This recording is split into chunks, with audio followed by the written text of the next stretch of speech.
안녕하세요. 오늘도 사연살롱을 찾아주셔서 감사합니다. 막다른 골목에서 더 이상 앞으로 나아갈 수 없을 것 같던 제 인생에서 결혼 17년 만에 빛을 본 것 같은 요즘이네요. 저는 예쁜 딸과 건장한 아들을 둔 40대 엄마 강명순이라고 해요. 항상 사연살롱 잘 듣고 있었는데 이렇게 제 이야기를 보내게 되다니 기분이 이상하네요. 저는 어릴 때부터 부모님 없이 외롭게 자라 제 가족, 제 울타리를 갖는다는 것에 대해 큰 꿈을 갖고 있었어요. 자상하고 듬직한 남편이자 아빠, 알뜰살뜰 집안 살림하면서 현명하고 지혜로운 아내이자 엄마, 토끼같이 귀여운 자식들, 가족이라는 이름. 하지만 이런 건 정말 영화 속에서만 볼 수 있는 것들이었나 봐요. 제 인생은 정말 거짓말처럼 제가 원하는 반대 방향으로만 흘러가더군요. 저는 배운 것도 많이 없지만 크게 욕심도 없고 그저 하루하루 소박하지만 행복하게 사는 게 다인 사람이었어요. 가족의 행복만이 전부였던 저는 한 남자를 만나게 되었고 그 사람과 결혼하고 미래를 약속하게 되었죠. 참 말도 잘하고 유머 넘치고 책임감이 강한 사람이었어요. 그런 그에게 끌려 20대 후반에 결혼을 하며 사랑이 넘치는 우리만의 가족 울타리를 기대했죠. 허나 남편은 결혼하고 딱 3년 만에 완전히 다른 사람이 되더군요. 3년 동안 저는 연년생으로 딸과 아들을 얻었고 육아로 힘들고 고된 하루와 씨름하고 있었어요. 남편이 퇴근하기만을 기다리며 낮에는 죽을 힘을 다해 아이들을 돌봤죠. 언제부터인가 남편은 집에 늦게 오거나 아예 안 들어오는 날이 잦아졌고 점점 대화가 어려워지기 시작했어요. 여보, 오늘 선주랑 건주 둘 다 기침하고 콧물을 계속 흘리네? 미열도 조금씩 있고 오늘 좀 빨리 와서 같이 병원 좀 같이 가주면 안 될까? 오늘? 나 좀 이따 중요한 손님 오기로 해서 기다리고 있는데 완전 찐 단골이고 매번 나랑 거래해주는 게 고마워서 오늘 술 한잔 사기로 했어. 내가 잡은 약속인데 내가 깨기 좀 뭐하잖아. 애들 뭐 죽을 만큼 아픈 거 아니면 그냥 집에 있어. 아니면 택시 타고 가든가. 남편은 중고차 사업을 하고 있었는데 아주 일찍부터 뛰어들고 사업 수완이 좋아서 업계에서는 매물 순환이 잘 되는 것으로 유명했어요. 원래는 출퇴근 시간도 크게 벗어나지 않았었는데 손님의 늦은 방문, 술 약속, 비즈니스 문제 등을 핑계로 달라지기 시작했죠. 그래도 생활비는 잘 챙겨주는 편이었는데 5년 차부터는 그것마저 어그러지기 시작했어요. 선주 아빠, 애들 간식비가 없어. 그리고 이번에 유치원에서 견학 간다고 활동비를 좀 내라고 하는데. 뭐? 간식이고 활동비고 다 해봤자 20만 원도 안 할 거 아니야. 그렇긴 그런데 넌 주부가 20만 원도 없어서 출근하는 남편한테 돈 타령이냐? 없는 게 아니라 또 빠져나갈 돈이라서 우선 아껴두는 거야. 넌 맨날 집에서 돈만 쓰냐? 뭘 또 빠져나가?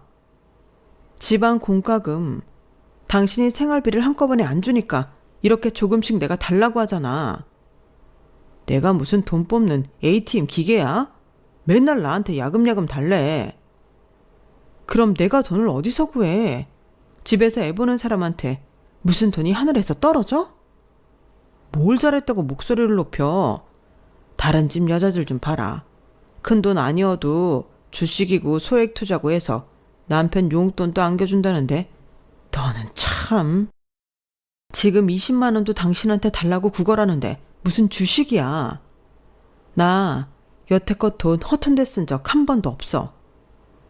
그래, 너 잘났다. 돈도 못 버는 게 뭐가 대수라고 큰 소리나 빽빽 지르고. 절대 고생 같은 건 모르고 살게 해주겠다던 남편은 변하더군요. 남편은 경제 능력이 없었던 제게 거의 돈 문제로 괴롭게 하고는 했어요. 저는 정확히 남편이 얼마를 벌고 하는지 몰랐기 때문에 장사가 잘 안 된다 하면 그저 경기가 안 좋구나 하고 끄덕일 뿐이었죠. 지금 생각하면 참 제가 무지했던 것이죠. 애들이 초등학교에 들어가자 남편은 추가적으로 외도까지 하기 시작했어요. 그것도 아주 자주 말이죠. 믿었던 남편이었는데 저를 배신했다는 생각에 마음이 무너졌지만 아이들을 생각하면 남편과 쉽게 헤어질 수도 없었죠. 저처럼 부모 없이 살게 하고 싶지 않았으니까요. 하지만 너무 참기 힘든 순간이 많았어요. 게다가 남편은 자신이 잘못하고도 뉘우치는 기색이 전혀 없었어요. 선조 아빠, 이 여자는 누구야? 누가 이렇게 당신을 다정하게 부르면서 연락해? 알아서 뭐하게? 뭐? 이런 거 한두 번 보는 거 아니잖아. 이제는 너도 보고서 그냥 그러려니 할 때 되지 않았니? 그게 말이 된다고 생각해? 말이 안 될 거는 또 뭔데? 너도 참 답답하다. 다 알잖아. 그럼 나는 당신이 이렇게 바람 펴도 그냥 그렇구나 하면서 넘어가야만 되는 거야? 안 그러면 당신 진짜 날 뭘로 생각하는 거야? 네가 가만히 안 있으면 어쩔 거냐고. 이혼이라도 하게? 돈 있어? 당신 도대체 뭐가 그렇게 당당한 거야? 나 사업하는 사람이야. 남자가 밖에서 일하다 보면 누구라도 만날 수 있지. 돈도 못 벌면서 집에 있는 옆에 내가 어디 감히 뭘 한다고 주둥이를 나불거려. 남편의 몰상식한 행동은 한두 번이 아니었어요. 애들까지 제가 책임지겠다는 생각으로 아이들이 학교에 있을 때 할 수 있는 일들을 모조리 찾아봤지만 그나마 편의점에서 아르바이트를 하는 것 뿐이더군요. 실제로 편의점에서도 일도 했지만 모여지는 돈은 거의 없었어요. 지금 제가 아이들만 데리고 이혼을 해봤자 좋을 것이 없다는 결론을 내리고 어떻게든 꼭 참고 살았어요. 그렇게 부부인 듯 부부가 아닌 듯한 사이로 몇 년의 시간이 지나갔죠. 어느 날 남편이 제게 부탁을 하더군요. 너 친한 친구 미경이 있지? 거기도 그냥 일 안 하고 주부인 거지? 갑자기 미경이는 왜? 거기에 얘기해서 미경이 이름으로 통장 좀 하나 만들어 달라고 해. 통장? 은행은 상관없고 그냥 입출금 통장. 최대한 빨리 만들어 갖고 와. 내 명의도 아니고 미경이 통장은 왜? 거참. 또 내 말에 토달지? 내가 비즈니스 하는 거 네가 뭐 알기나 해? 필요하니까 해요라는 거지. 아무리 내 친구라지만 그런 말은 함부로 못하지. 당신이 해오란다고 미경이가 통장을 어떻게 갑자기 만들어다 줘? 그러니까 내가 너한테 얘기하잖아. 네 친구니까 네가 말하면 해줄 거 아니야. 참 말 많아. 그럼 이거 100만 원 갖다 주고 해달라 해. 남편은 제게 100만 원을 지어주고서는 저와 가장 친한 친구인 미경이 명의로 통장을 만들어 오라고 하더군요. 저는 너무 어리둥절했지만 남편은 거기까지만 얘기할 뿐 더 이상 알려주려 하지 않았어요. 어쨌든 저는 미경이와 만났어요. 내 명의로 통장을? 선주 아빠가? 내가 더 물어도 말을 안 해주네. 이거 주라고 하면서 만들어 달래. 솔직히 돈을 떠나서 너한테 이런 부탁 아예 말도 꺼내기 싫은데 안 그러면 애 아빠가 또 정 불편하면 그냥 거절했다고 말할게. 곤란하게 해서 미안해. 선주 아빠 아직도 손찌검 하니? 그래서 뭐 시키면 하는 신용이라도 해야 돼. 신용은 무슨, 내가 이거 안 해주면 선주 아빠가 너한테 또 나쁘게 굴 거 아니야. 그냥 그렇지 뭐. 같이 은행 가자 해서 선주 아빠 갖다 줘. 괜찮아. 내가 뭐 그냥 집에서 애나 키우고 살림하는 주부인데 4명이 통장으로 뭐 나쁜 짓이 하겠어? 난 오늘 너 이렇게 그냥 못 보내겠다. 얼른 은행 가자. 저는 친구에게 너무 미안해 면목이 없더군요. 아예 이런 부탁으로 친구를 찾아왔으면 안 됐는데. 미경이는 저와 가장 오래 알고 지낸 유일한 친구였어요. 서로에 대해 거의 모르는 일이 없었죠. 사실 미경이도 결혼 생활이 퍽 순탄한 편은 아니었어요. 제 남편과 거의 비슷했죠. 여러 번 외도를 하고 생활비를 주지 않거나 무시하고 빈정대는 말로 미경이의 가슴을 아프게 했어요. 하지만 미경이 역시 저와 같은 처지로 그 집을 나올 용기와 기회가 없었던 거고요. 결국 미경이는 자신 명의로 개설한 통장과 카드까지 발급받아 제게 건네주었어요.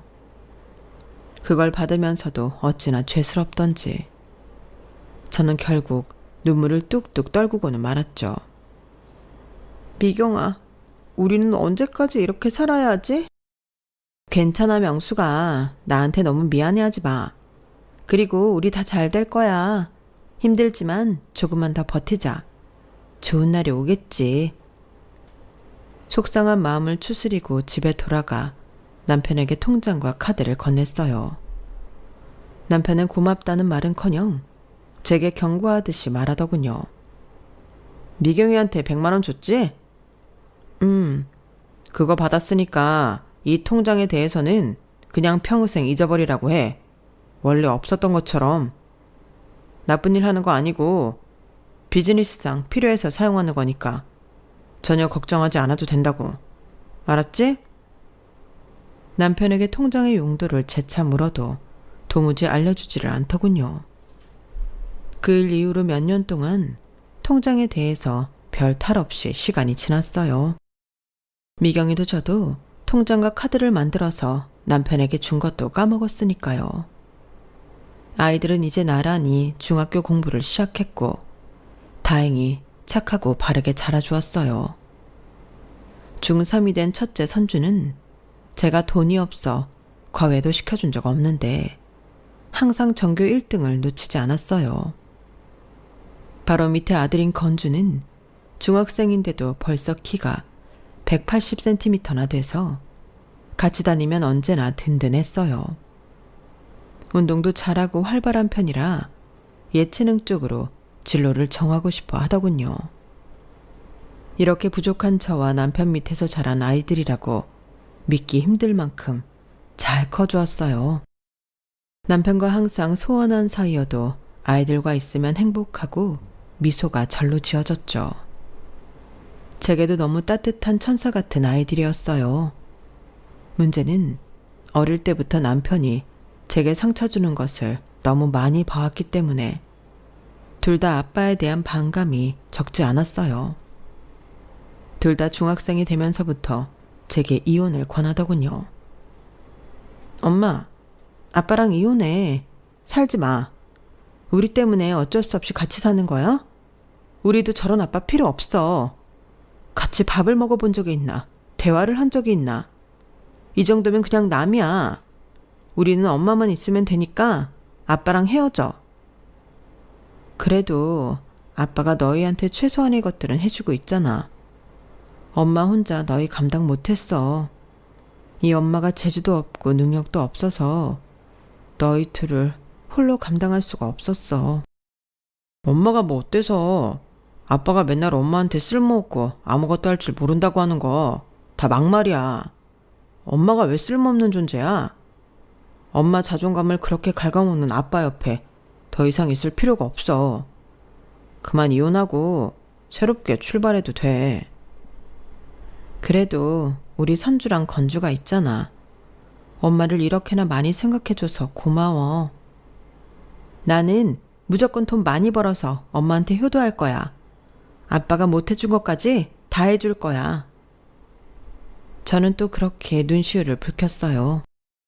그래도 아이들이 중학생이 되고부터는 조금씩 시간이 되어서 다른 일들을 할 수 있게 되었어요. 동네 지인에게 추천받아 입주 청소를 하는데 동원되었죠. 결혼 후 집안 살림만 줄곧 해왔으니 누구보다 청소에는 자신이 있었거든요. 사장님은 저를 포함 몇 명씩 인원을 꾸려 일을 하러 다녔어요. 처음에는 집에서만 하던 일을 넓은 집도 하고 지저분한 집도 하고 큰 사무실도 청소하다 보니 온몸이 쑤시고 했지만 제 손길이 닿는 곳마다 깨끗해지는 것을 보면 그렇게나 기분이 좋고 뿌듯할 수가 없더군요. 저는 돈도 돈이지만 정말 내 집처럼 최선을 다해 깨끗하고 산뜻하게 청소를 했고 초보라 살짝 미심쩍어했던 사장님도 어느새 저를 제일 믿고 맡겨주는 것이 보였어요. 그럴수록 저는 더 열심히 했고요. 남편이 집에 있을 때는 여전히 험악하고 부자연스러운 분위기로 힘들었지만 일을 하러 나오면 발걸음부터 가벼워지는 게 느껴졌어요. 하지만 남편은 제가 하는 일을 역시나 하찮게 여겼어요. 청소부 아줌마, 오늘도 일 나가세요? 나 그렇게 부르지 마. 청소부 아줌마를 청소부 아줌마라고 부르지. 그럼 클린업체 직원분 이렇게 부르냐? 그렇게 부르면 듣기 좀 낫냐? 그런 것도 일이라고. 나 그래도 재밌고 보람차서 열심히 하고 있어. 그러니까 네가 안 되는 거야. 일은 돈 벌어서 잘 살려고 해야지. 너처럼 보람? 즐거움? 에이, 다 개나 갖다 주라 그래. 네가 그렇게 사니까 지질이 궁상처럼 못 사는 거라고. 당신은 돈 많고 잘 살고 있으면 나한테 돈이라도 더 주던지. 매번 이거 필요하다 저거 필요하다 하면서 야금야금 돈 달라고 할 때는 언제고 지금 와서 내가 뭐 준 것 없는 것처럼 말하고 난리야. 그런 거 다 모아도 한 달에 100만 원도 안 되더라. 중학생 애들이 둘인 집에서 100만 원 생활비가 말이 돼? 넌 왜 옛날부터 나만 보면 돈 타령이야. 나한테 맡겨놨어? 한 달에 100만 원이면 살림 다 하고도 남겨서 저금할 수 있겠구만. 다 네가 사치스럽고 정신이 나가서 그런 거야. 괜히 내 탓하지 말라고. 선주랑 건주 학원 한번 과외 한번 시켜본 적 없어. 그런 걸 왜 시켜? 네가 무슨 대치동 엄마야? 선주는 누구 도움도 없이 지금 저렇게 전교 1등 안 놓치고 건주도 체육 선생님한테 부탁해서 같이 운동한대. 애들한테 엄청난 것은 못 해줘도 자기가 더 배우고 싶고 하고 싶은 건 해볼 수 있게 기회를 줘야지.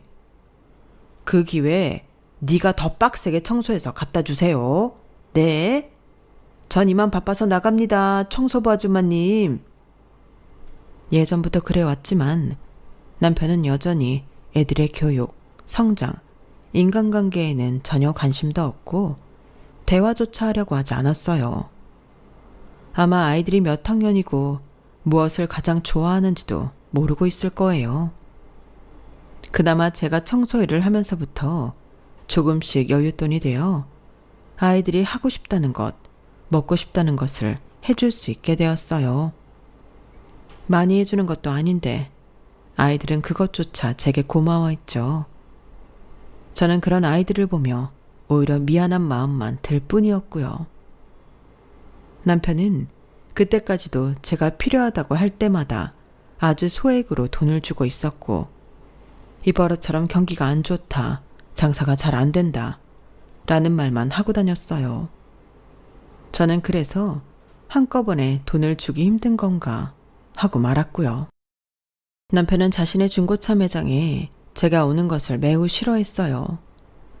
그 사람과 17년 동안 살면서 딱 3번 가본 것이 전부였죠. 그것도 모두 집에서 뭐를 가져오라는 심부름으로 말이죠.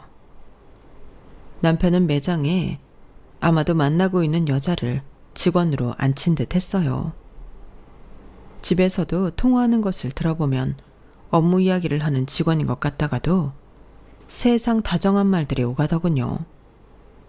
남편의 외도가 하도 많아 저는 그때는 이미 포기한 상태였죠. 저는 거들떠보지 않아도 좋으니 아이들을 위해 조금이라도 좋은 아빠의 모습이 되었으면 했어요. 언제나 그 기대는 물거품처럼 사라졌지만 말이에요. 하루는 미경이를 밖에서 만났어요. 생전 보지 못한 까맣고 큰 선글라스를 끼고 나왔더군요. 미경아, 이게 뭐야? 이 흐린 날 선글라스는 왜? 어머. 미경이의 선글라스를 들춘 저는 소스라치게 놀랐죠. 그 안에 감춰져 있던 미경이의 눈가는 심하게 부은 채로 시퍼렇게 멍이 들어 있었고 눈에 실핏줄이 다 터진 듯 충혈이 되어 있었어요. 미경아, 너 왜 이래? 무슨 일 있었어? 미경이는 고개를 떨구며 울었어요. 혹시 애 아빠가 너한테 이런 거야? 명순아, 한 번씩 술을 미친 듯이 먹고 오면 이렇게 해놔. 나 담담한 척 했지만 솔직히 힘들었어. 애들 보기도 창피해 죽겠어. 세상에, 이게 무슨 꼴이야. 너무 심했다. 나 이혼하고 싶은데 그 사람이 절대 안 해준대. 나 평생 이렇게 비참하게 살아야 되겠지? 아니야, 미경아. 그렇지 않아. 그러지 말고 너도 집 밖으로 나와서 일을 해보는 게 어때? 나도 몰랐는데 의외로 우리가 할 수 있는 일들이 있더라고. 가방 끈도 짧고 결혼 전부터 뭐 특별히 잘해서 좋은 직장 오래 다녔던 것도 아닌데. 저도 그렇게 생각했었거든요. 미경이가 그러는 거예요. 내가 무슨 일을 하겠어. 무슨 마음인지 너무 잘 알았죠. 나라고 뭐 너랑 달랐니? 나도 뭐 사회생활 제대로 경험도 못 해보고 결혼해서 밥하고 빨래하고 청소하고 애 키우고 했는데 난 내가 진짜 할 줄 아는 게 없어서 평생 집안 살림만 하다가 죽겠구나 했었거든. 그런데 오히려 내가 살림만 했어서 지금 하는 일이 너무 나랑 잘 맞는 거 있지. 내가 아무리 피곤해도 집에 먼지 있는 꼴은 못 보잖아. 그런데 지금 그게 얼마나 도움이 되는지 몰라. 너도 괜찮으면 내가 지금 하는 일 같이 한번 해볼래? 지금은 장 보러 시장에만 가도 애 아빠한테 바로 전화 와. 집을 왜 이렇게 오래 비우냐고. 무슨 일이든 내가 밖에서 일하겠다는 꼴 절대 못 볼 사람이야. 어떡하면 좋지? 나도 이 지옥에서 벗어나고 싶어. 그래도 넌 요즘 일한다니 얼굴이 조금 좋아진 것 같아. 집에만 있다가 나가서 그런가? 그렇기도 하고 일이 정말 나한테 잘 맞기도 하고 너도 싹싹하고 깔끔하게 집안일 하잖아. 같이 하면 참 좋을 텐데. 미경이 남편은 의부증까지 있어 미경이의 사회생활은 당장 꿈꾸지도 못할 일이었어요. 그렇게 힘든 상황에 놓인 미경이를 위로하고 집에 돌아왔는데 상상도 못할 일이 벌어졌어요. 엄마. 선주야, 왜 울어? 어? 무슨 일 있었어? 딸은 눈물이 범벅인 채로 소파에서 울고 있고 아들은 절망스러운 얼굴로 앉아있더군요. 건주야, 너네 둘 다 무슨 일이야? 말해봐. 어? 아빠를 봤어. 아빠를 어디서? 누나랑 떡볶이 먹으러 가다가 봤어. 그래서 아는 척 했어? 아빠를 봤는데 누나가 왜 이렇게 울어? 우리도 알고는 있었지만 아빠가 진짜 다른 여자와 함께 있는 걸 직접 봤어. 뭐? 우리도 다 컸어. 아빠한테 엄마 말고 다른 여자친구 있는 거 다 알아. 그리고 한두 명이 아니라는 것도. 아니야. 너희가 잘못 본 걸 거야. 시내 한가운데 있는 떡볶이집이었는데 맞은편이 술집이었어. 거기서 아빠가 어떤 어려 보이는 여자랑 나란히 앉아서 손도 잡고 귓속말도 하고 다 봤어. 건주야. 엄마, 우리도 다 알고 있었어. 그런데 그 장면을 눈앞에서 보니까 뭔가 가슴이 찌릿찌릿하게 아팠어. 저는 아이들을 와락 안고 눈물을 펑펑 쏟았어요. 잘못은 남편이 했지만 제가 더 미안한 마음이 컸어요. 미안해. 엄마가 미안해. 너희도 다 알고 있었구나. 엄마가 왜 미안해? 잘못한 건 아빠인데. 엄마가 미안하다고 하지 마. 그래도 엄마가 우리 가족을 잘 지키지 못한 것 같아서, 너희한테 상처를 준 것 같아서 너무 미안해. 한없이 어리게만 느껴졌던 제 자식들이었는데 언제 이렇게 커서 제 마음을 헤아려주는 존재가 된 건지 이상한 기분이 들더군요. 그리고 숨기려면 자리나 숨기지. 동네에서 멀지 않은 시내 술집에서 다른 여자 만나는 장면을 아이들까지 보게 만들었다는 것이 정말 참을 수 없이 화가 나더군요. 그날 늦은 밤 아이들을 재우고 남편이 돌아오기를 한없이 기다렸어요. 새벽 1시가 되어서야 도어락 열리는 소리가 나더군요. 술 냄새를 풍기며 남편이 들어왔어요. 왜 불도 안 켜고 이러고 있냐? 당신 기다렸어. 나를? 왜? 오늘 시내에 있는 술집에 갔었어? 너 다 미행도 아냐? 미행할 가치도 없어. 뭐? 만날 거면 멀리 가서나 만나지. 왜 동네에서 다른 여자 쪼물딱거리는 걸 애들한테 들켜? 당신 딸 아들이야. 진짜 그런 걸 보여주고 싶어? 선주랑 건주가 날 봤다고? 그래. 술집에서 젊은 여자랑 나란히 앉아서 희희낙낙거리는 거 애들이 다 봤대.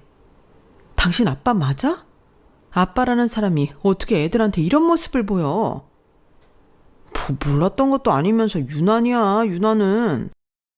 당신이 어떤 여자를 만나고 뭐 하고 다니는지 그냥 나만 입 닫고 있으면 되겠지 하고 다 침묵했어. 그런데 애들도 이미 다 알고 있더라. 알고도 모른 척 말 안 했더라. 그런데 막상 아빠가 진짜 눈앞에서 딴 여자랑 있는 걸 보니 충격이었나 봐. 애들 지금 겨우 중학생이야. 애들한테 부끄럽지도 않아? 내가 부끄러울 게 뭐가 있어?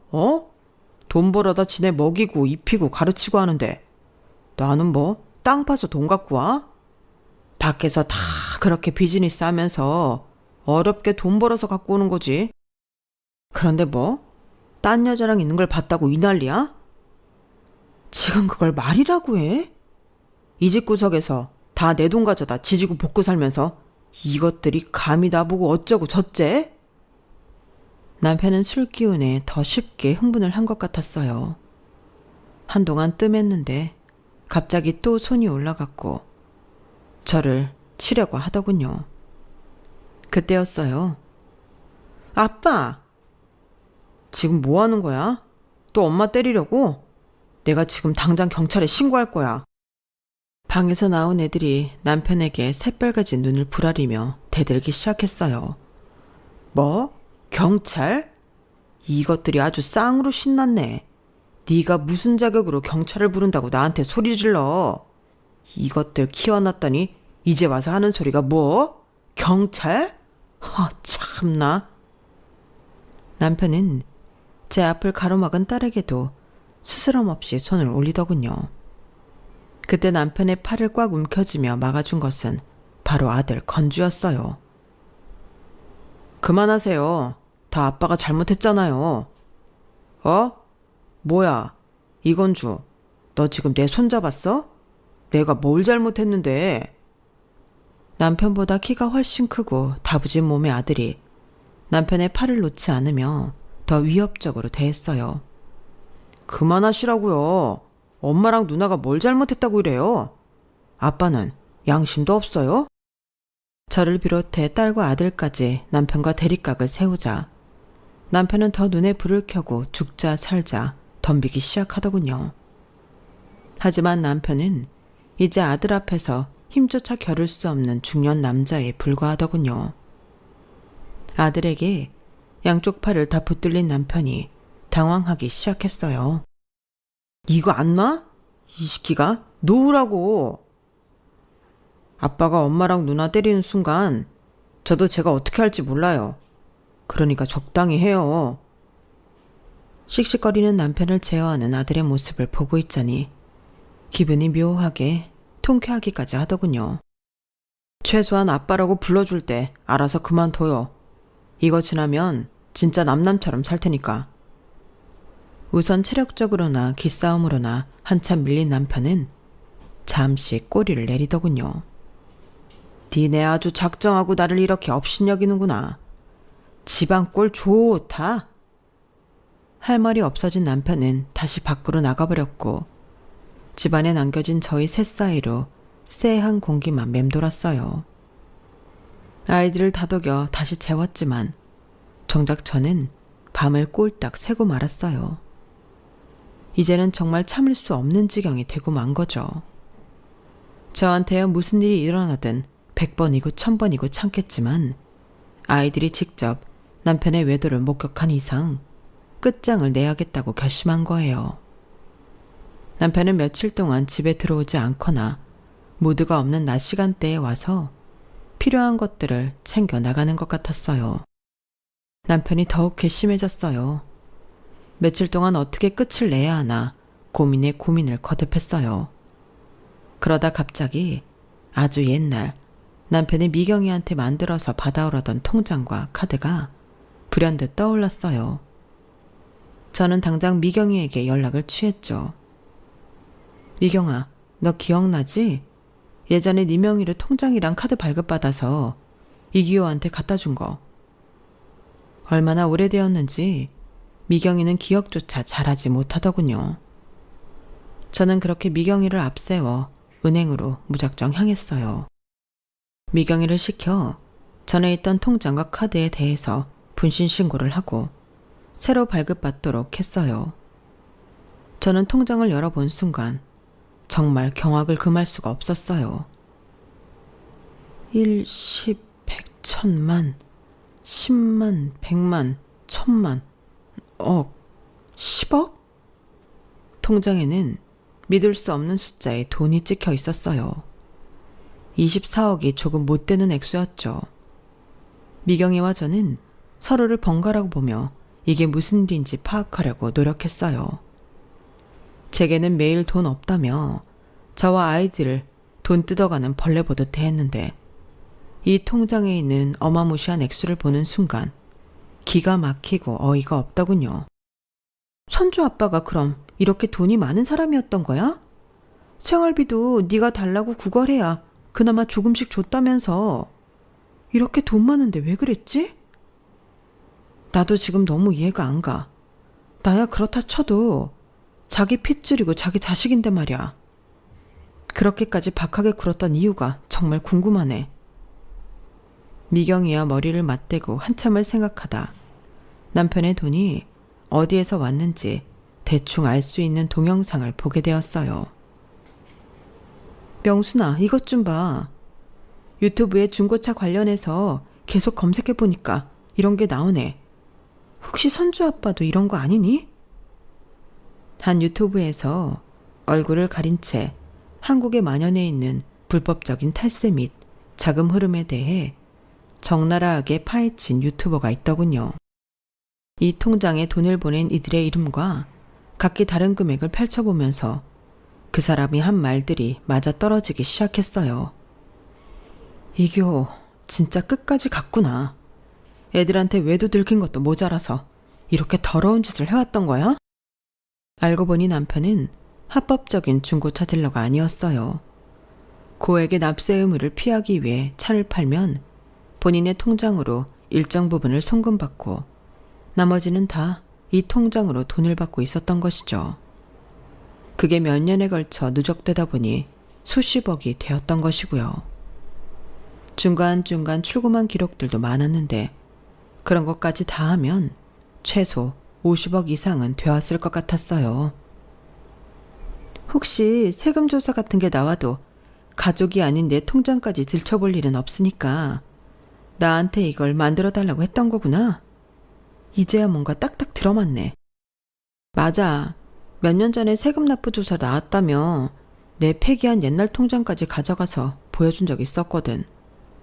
나야 뭐 원래 가진 돈이 없으니까 몇 번 보고는 다시 휙 돌려주더라. 이게 다 진짜면 지금 너희 남편 불법적인 일 저지른 거 아니야? 그렇지. 요즘 탈세는 아주 세게 다루는 모양이던데 이걸 빌미로 이기호와 단판을 지어야겠어. 양반은 못 되는 것인지 얼마 후 그렇게 저를 피해 다녔던 남편에게 직접 전화가 왔어요. 갑자기 통장도 먹통이고 카드가 분실 신고가 되어 있다고 난리야. 그 네 친구 미경이한테 둘 다 재발급 좀 받으라 해서 그래서 갖고 와. 내가 왜? 뭐? 왜 당신이 시키는 대로 해야 되냐고. 이게 뭘 잘못 먹었나? 좋은 말 할 때 얼른 미경한테 가서 새로 만들어서 당장 나한테 가져와라. 그동안 이렇게 많은 돈을 쌓아놓고는 나랑 애들한테는 그렇게 자린고비처럼 아꼈던 거야? 아끼긴 뭘 아껴. 내가 다 줬잖아. 주긴 줬지. 아주 사람한테 모멸감을 가득 안겨주고 생색이란 생색은 다 내가면서 말이야. 왜?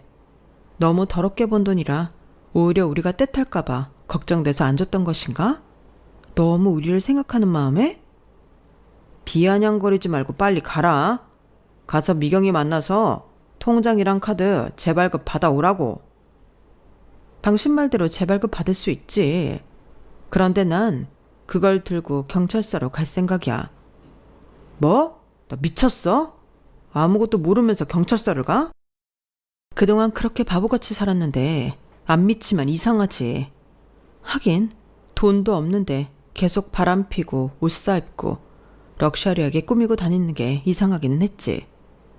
사업자 깔끔해 보이고 자기 관리해야 한다는 말을 고지고대로 믿었는데 당신은 다 믿는 구석이 있었던 거였네. 이게 당신이 몇 년에 걸쳐 이렇게 더러운 돈을 차곡차곡 모아왔는지 모르겠지만 공부 좋아하고 잘하는 선주 학원도 못 보내줬어.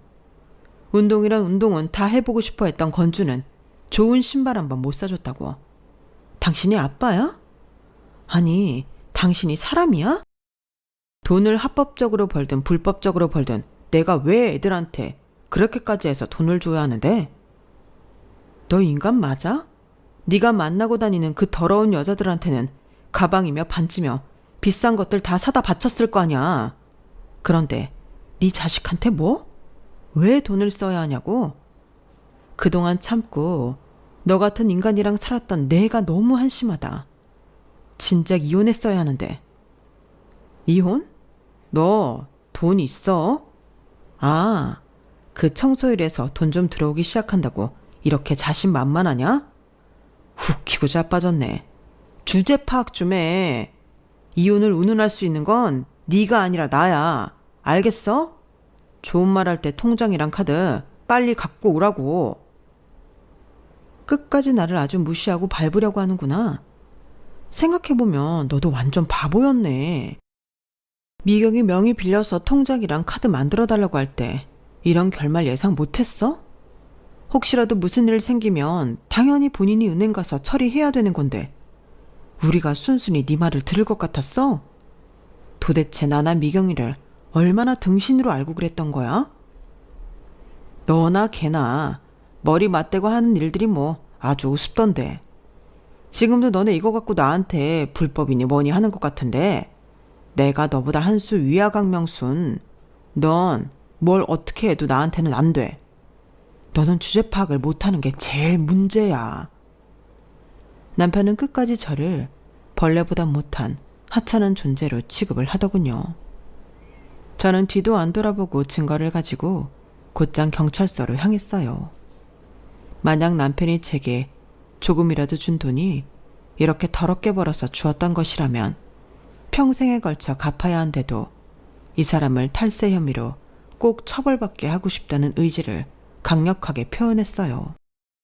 당분간 경찰의 신변보호를 받고 아이들과 밖에서 따로 지내기로 했죠. 사장님께 양해를 구하고 하던 일도 잠시 쉬기로 했죠. 결국 남편은 제게 수십 수백 통의 연락을 해오며 회유, 용서, 나쁜 말 등 온갖 방법을 다 사용하더군요. 엄마 괜찮아? 어쩌려고 그래? 엄마는 괜찮아. 누구든지 잘못을 했으면 벌을 받는 게 당연하지. 아빠는 아주 큰 잘못을 한 거야. 남편은 결국 구속수사까지 받으며 중고차 사업은 망하게 되었어요. 현재 잔고는 24억이지만 몇 년 동안 입출금 내역을 모두 조회해보니 100억에 가까운 돈이 들어왔다 나갔다 했더군요. 법원에서는 남편에게 괘씸죄까지 더한 듯한 형벌이 내려졌어요. 저와는 당연히 이혼했죠. 위자료까지 청구하면서 말이죠. 얼마 후 아이들의 학년이 바뀌었고 저희 세 식구는 작지만 새로운 보금자리에서 새로운 출발을 하게 되었어요. 고등학생이 된 선주는 더 열심히 공부하고 체육대학교가 목표인 건주 역시 누구보다 열심히 했죠. 저는 이혼 후 입주 청소 일을 계속 해오고 있어요. 전보다 더 열심히요. 정이 많은 사장님은 제가 정말 일을 열심히 해준 덕분에 청소를 맡기는 손님도 많아지고 좋은 리뷰도 많아졌다며 새로운 팀을 꾸린 곳에 팀장직을 제게 맡겼어요. 여기서 팀장이 되었다는 것은 많은 것을 의미해요. 단순 월급을 벗어나 더 많이, 더 열심히 한 만큼 제게 떨어지는 인센티브도 늘어난다는 이야기니까요. 요즘은 손님이 더 많아져서 3번째 팀과 4번째 팀까지 꾸릴 예정이고요. 참, 미경이 역시 저와 같이 일을 시작하게 되었어요. 제 남편 못지않게 사고를 치고 툭하면 가정폭력을 행사했던 미경이 남편 역시 저희가 힘을 합쳐 곤란에 빠뜨렸고 잘못했다고 비는 그에게 이혼 약속을 받아내고야 말았죠. 역시나 자위의 몸이 된 미경이 역시 일을 하고 싶어 했고 그 결과 저와 한 배를 탄 동지가 됐어요. 혼자 할 때도 재미있었지만 미경이와 한 팀이 되어서 일을 하러 다니니 전혀 지루하지도 않고 놀러 다니는 기분까지 들더군요. 일하는데 손발도 척척 잘 맞아 빠르고 더 깨끗하게 마무리 지을 수 있기도 하고요. 남편은 어깨에서 탑 안에 들 정도로 잘 나가다 이번 일로 나쁜 소문이 퍼지면서 다시는 이쪽으로 발도 들이밀 수 없게 되었어요. 돈이 없으니 자연히 그 많은 여자들한테도 버림받고 알거지가 된 셈이죠. 제게도 용서를 빌며 다시 받아달라는 연락이 몇 번이고 왔어요. 애들 핑계 대면서요. 하지만 그런 사람은 잘 바뀌지 않으리라는 걸 알아요. 상황이 좋아지면 또다시 잘못된 과거를 반복할 것을 알거든요.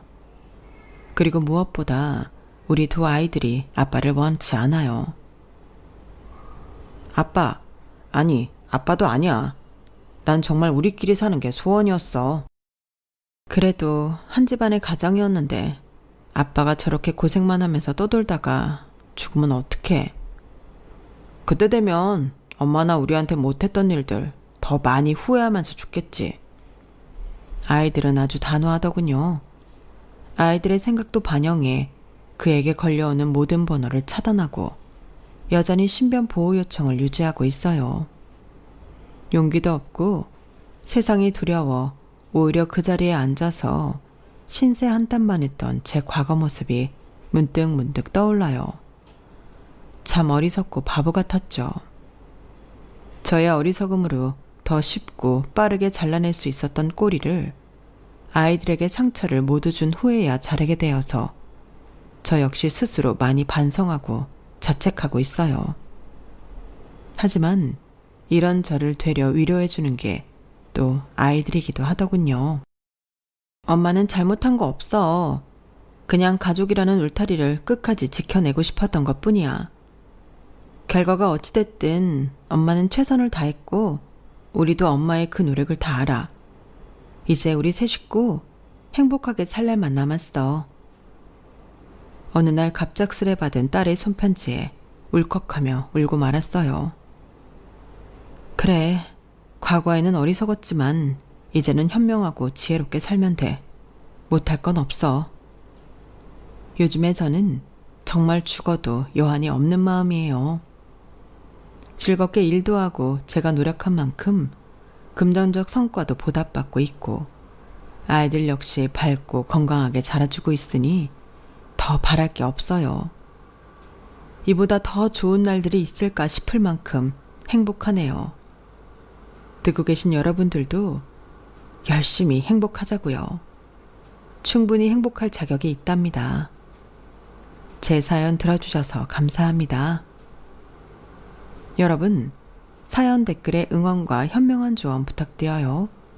좋아요와 구독은 저에게 큰 힘이 됩니다. 오늘도 좋은 일 가득하세요.